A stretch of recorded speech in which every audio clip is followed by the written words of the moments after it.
Avez-vous déjà eu l'impression d'avoir fait confiance à la mauvaise personne? D'avoir été trahi par quelqu'un qui semblait totalement sincère? La manipulation est une arme subtile, utilisée par des personnes qui savent exactement comment influencer vos pensées, vos émotions et vos décisions. Ce qui est encore plus troublant, c'est que nous sommes manipulés bien plus souvent que nous ne le pensons. Au travail, en amitié, en politique, dans nos relations amoureuses. Elle est partout. Le problème, c'est que la plupart des gens ne savent pas comment la reconnaître avant qu'il ne soit trop tard. Mais alors, comment identifier ces manipulateurs avant qu'ils ne nous entraînent dans leur jeu? La psychologie a étudié ces comportements pendant des décennies et Paul Ekman, expert mondial du mensonge, a révélé des techniques infaillibles pour repérer les maîtres de la manipulation. Grâce à son travail sur les micro-expressions et la détection des émotions cachées, il est possible de comprendre quand quelqu'un nous ment, nous manipule ou cache ses véritables intentions. Et si vous pouviez apprendre ces techniques? Si vous pouviez enfin voir ce que les autres tentent de dissimuler?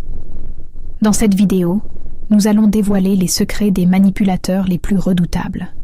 Nous verrons comment ils utilisent l'OSA et la psychologie à leur avantage, comment ils manipulent nos émotions et surtout, comment s'en protéger. Vous découvrirez les signes subtils du mensonge et les stratégies efficaces pour ne plus tomber dans leurs pièges. Restez bien attentifs, car ces connaissances pourraient littéralement changer votre vie. Pourquoi les gens mentent-ils? Pourquoi certains manipulent-ils sans aucun scrupule, alors que d'autres se sentent coupables à la moindre tromperie? La vérité, c'est que la manipulation et le mensonge sont profondément ancrés dans la nature humaine. Parfois, on ment pour éviter des conflits, pour protéger quelqu'un, ou pour ne pas blesser une personne que l'on aime. Mais dans d'autres cas, le mensonge est une arme. Il est utilisé pour contrôler, influencer et exploiter les autres à des fins personnelles. Les vrais maîtres de la manipulation ne mentent pas seulement par nécessité, ils en ont fait un art. Le plus troublant, c'est que nous ne voulons pas toujours connaître la vérité. Imaginez, si votre partenaire vous trompait, voudriez-vous vraiment le savoir? Si un collègue que vous avez recommandé à votre entreprise était un escroc, seriez-vous prêt à assumer votre erreur? Nous disons vouloir la vérité, mais en réalité, nous avons peur de ce qu'elle pourrait révéler. C'est cette peur que les manipulateurs exploitent à la perfection. Ils jouent avec nos émotions, nous font douter de nous-mêmes, et nous enferment dans un piège invisible, où nous finissons par croire à leurs mensonges. Les psychologues ont découvert que le mensonge et la manipulation vont souvent de pair avec un autre phénomène, la rationalisation. Une fois que quelqu'un décide de tromper ou d'abuser de la confiance d'autrui, il trouve immédiatement des excuses pour justifier son comportement. Je n'avais pas le choix. Tout le monde le fait. C'est pour son bien. Ces justifications leur permettent de continuer sans remords. Et plus un manipulateur utilise ces stratégies, plus il devient dangereux. La question est donc simple. Comment repérer ces comportements avant qu'il ne soit trop tard? Tous les manipulateurs ne se ressemblent pas. Certains séduisent des charmes pour obtenir ce qu'ils veulent. D'autres utilisent la peur et la brutalité pour contrôler leur entourage. Mais ce qui les rend particulièrement dangereux, c'est qu'ils partagent 3 traits de personnalité bien spécifiques, connus sous le nom de triade sombre. Ce concept psychologique regroupe 3 types de manipulateurs. Les narcissiques, qui recherchent admiration et validation, les psychopathes, qui n'éprouvent ni remords ni empathie, et les machiavéliques, des stratèges froids et calculateurs, qui manipulent sans scrupule pour arriver à leur fin. Les narcissiques savent séduire. Ils utilisent leur charisme et leur éloquence pour attirer les autres et les convaincre qu'ils sont exceptionnels. Mais derrière cette façade, ils n'aiment qu'une seule chose, eux-mêmes. Ils manipulent en flattant et en promettant monts et merveilles. Mais dès qu'ils n'ont plus besoin de vous, ils vous jettent sans le moindre remords. Les psychopathes, en revanche, sont encore plus dangereux. Ils ne ressentent aucune culpabilité. Ils mentent sans émotion et n'ont qu'un seul objectif, obtenir ce qu'ils veulent, peu importe les conséquences pour les autres. Les plus redoutables de tous, cependant, sont les machiavéliques. Contrairement aux psychopathes, ils ne sont pas impulsifs. Ils prennent leur temps, observent, analysent et attendent le bon moment pour frapper. Ils savent exactement comment influencer, diviser et manipuler pour maximiser leur pouvoir. Ils créent des alliances stratégiques, utilisent les faiblesses des autres contre eux et avancent comme des joueurs d'échecs, toujours un coup d'avance. Ces individus sont les véritables maîtres de la manipulation, et savoir les identifier est essentiel pour ne pas tomber dans leur piège. Un bon manipulateur ne se contente pas de jouer avec les mots.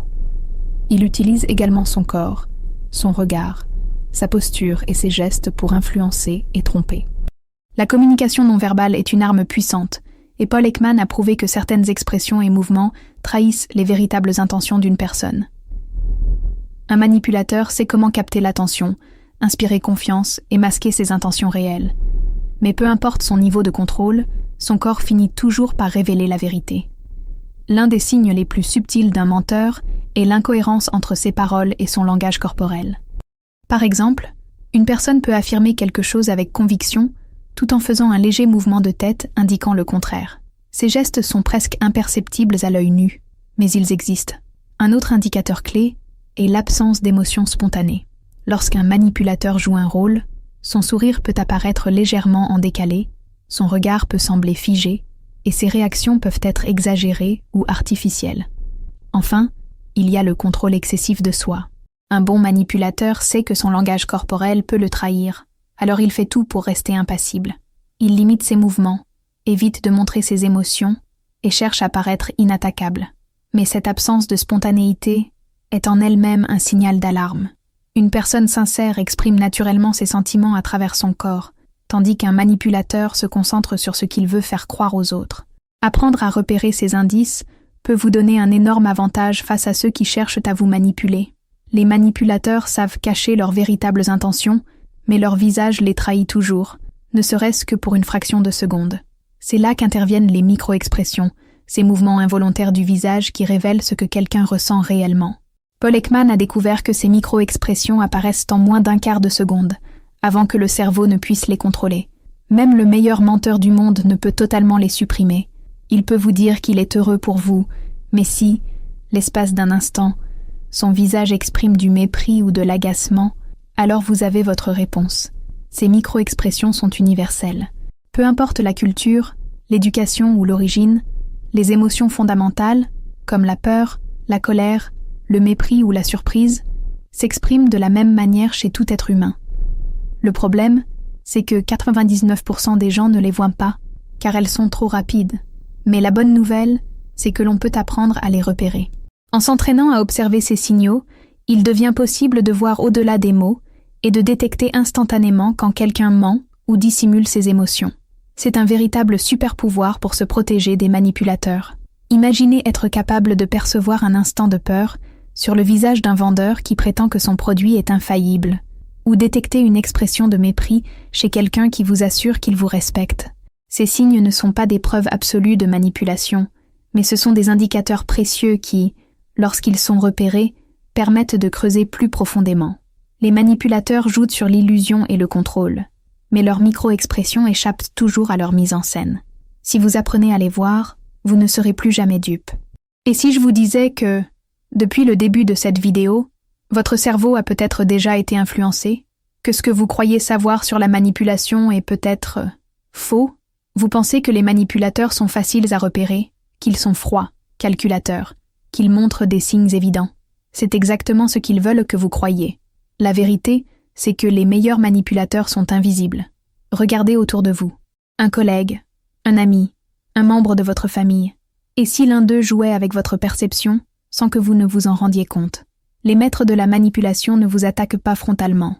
Ils distillent subtilement des doutes, modifient des détails, vous font remettre en question votre propre jugement. Et quand vous réalisez enfin ce qui se passe, il est souvent trop tard. Mais ne vous inquiétez pas. Maintenant que vous êtes ici, vous êtes sur le point de découvrir la technique la plus dangereuse de toutes, celle qui ne se contente pas de manipuler vos émotions, mais qui peut changer votre perception de la réalité elle-même. Et une fois que vous l'aurez comprise, plus jamais personne ne pourra vous piéger. Restez bien attentif, car ce qui vient ensuite pourrait littéralement bouleverser votre façon de voir le monde. Les maîtres de la manipulation ne se contentent pas de mentir. Ils créent une réalité alternative, une illusion dans laquelle vous êtes piégé sans même vous en rendre compte. Ils utilisent une technique redoutable appelée gaslighting, qui consiste à semer le doute dans votre esprit jusqu'à ce que vous ne sachiez plus distinguer la vérité du mensonge. Ils n'ont pas besoin de vous convaincre directement. Ils plantent de petites graines d'incertitude, modifient subtilement les faits et retournent vos propres souvenirs contre vous. Résultat, vous finissez par remettre en question ce que vous voyez, ce que vous entendez et même ce que vous ressentez. Un manipulateur vous dira que vous êtes trop sensible, que vous exagérez ou que vous avez mal compris.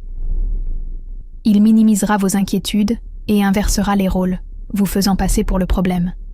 Vous commencez à vous demander si vous êtes trop méfiant, si c'est vous qui fabulez. C'est ainsi que la manipulation psychologique opère, en vous isolant de votre propre jugement. Plus vous doutez de vous-même, plus vous devenez vulnérable. Et plus vous devenez vulnérable, plus il prend le contrôle. Ce n'est pas un hasard si certaines victimes de manipulateurs finissent par s'excuser alors qu'elles sont en réalité les véritables victimes. Sortir de cette illusion demande une prise de conscience. Si quelqu'un vous fait constamment douter de votre propre réalité, c'est un signe d'alerte. Faites confiance à votre instinct. Si une situation vous semble étrange ou incohérente, ne laissez pas quelqu'un vous convaincre que c'est normal. Notez les faits, confrontez les incohérences et parlez à des personnes de confiance. Le plus grand pouvoir d'un manipulateur est de vous faire perdre le vôtre. Mais une fois que vous réalisez ce qui se passe, son emprise commence à s'effondrer. Un manipulateur ne cherche pas seulement à vous tromper, il veut vous contrôler. Et pour y parvenir, il utilise l'arme la plus puissante qui soit, vos émotions, la peur, la culpabilité, l'admiration, la colère. Il sait exactement comment les déclencher pour obtenir ce qu'il veut. Ce n'est pas un hasard si vous vous sentez coupable après une dispute avec lui, même quand vous savez au fond de vous que vous avez raison. Ce n'est pas un hasard non plus si vous doutez soudainement de vos propres décisions après lui avoir parlé. Il ne vous attaque pas directement. Il manipule ce que vous ressentez, jusqu'à ce que vous réagissiez comme il l'a décidé. L'une de ses stratégies préférées est la victimisation calculée. Il joue la personne blessée, incomprise, trahie, afin que vous vous sentiez obligé de l'aider, de vous excuser ou même de céder à ses demandes. Un autre outil redoutable est l'induction de culpabilité. Il vous fait croire que c'est vous le problème, que vous êtes injuste, insensible ou égoïste. Et quand vous commencez à remettre en question votre propre comportement, il a déjà gagné. Vous ne le confrontez plus, vous cherchez à vous racheter, à prouver que vous êtes quelqu'un de bien. Et pendant ce temps, lui garde le contrôle. Mais voici ce que vous devez comprendre. Vos émotions ne sont pas des faiblesses. Ce sont elles qui vous rendent humain, et elles ne devraient jamais être utilisées contre vous. Si quelqu'un vous fait sentir constamment coupable, anxieux ou dépendant, posez-vous la question, est-ce une relation saine, ou suis-je en train d'être manipulé? Prendre du recul est essentiel. Un véritable lien repose sur le respect et la sincérité, pas sur la peur et la confusion. Ne laissez personne utiliser vos émotions comme une arme contre vous. Face à un manipulateur, la pire chose que vous puissiez faire, c'est réagir émotionnellement. Parce que c'est exactement ce qu'il attend de vous. Plus vous laissez vos émotions prendre le dessus, plus il a d'emprise sur vous. La clé, c'est d'inverser la dynamique et de reprendre le contrôle. Pour cela, il existe une stratégie simple, mais redoutablement efficace. La méthode CBR, Cold, Bottom Line, Rationnel. 3 principes fondamentaux qui permettent de neutraliser la manipulation sans tomber dans son jeu. C comme cold, froid. La première chose à faire est de couper l'accès à vos émotions. Un manipulateur utilise votre peur, votre colère ou votre culpabilité contre vous. Ne lui donnez plus cette arme. Gardez un ton neutre, ne réagissez pas aux provocations, ne cherchez pas à vous justifier. Traitez-le comme un collègue avec qui vous faites affaire, pas comme un proche qui mérite votre confiance. Imaginez que vous êtes en train de négocier un contrat et non en plein drame personnel. Cela le déstabilisera immédiatement. B comme bottom line, objectif principal, et R comme rationnel, rationalité. Restez concentré sur ce qui est vraiment important.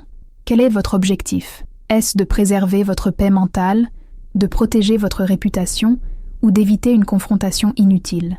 Ne perdez pas de temps à débattre avec quelqu'un qui n'a aucun intérêt à trouver un terrain d'entente. Un manipulateur ne cherche pas à être juste, il cherche à gagner. Utilisez la logique, évitez les discussions émotionnelles et surtout, ne laissez jamais un manipulateur vous dicter ce que vous devez ressentir. Avec cette méthode, vous devenez imprévisible pour lui, et c'est là qu'il perd tout pouvoir sur vous. Faut-il affronter un manipulateur? La réponse est simple, uniquement si c'est stratégique. Se jeter dans une confrontation émotionnelle est inutile, voire dangereux. Un manipulateur ne cherche pas la vérité, il cherche à gagner. Il retournera chaque mot contre vous, inversera les rôles, et finira par vous faire douter de vos propres arguments. Alors, comment faire? La clé est d'anticiper. Vous devez savoir exactement ce que vous voulez obtenir et comment vous allez mener la discussion. Le but n'est pas de le convaincre, mais de l'empêcher de vous manipuler. La première règle, ne vous laissez pas entraîner dans un débat émotionnel. Restez factuel, concis et précis. Par exemple, si vous êtes face à quelqu'un qui essaie de nier une faute évidente, ne lui laissez pas l'opportunité de brouiller la discussion. Dites simplement « Ce n'est pas une opinion, ce sont les faits » et répétez cela autant de fois que nécessaire. Plus vous restez neutre et détaché, plus vous le mettez en difficulté. Un manipulateur a besoin de chaos pour gagner. Si vous refusez de jouer à son jeu, il perd son avantage.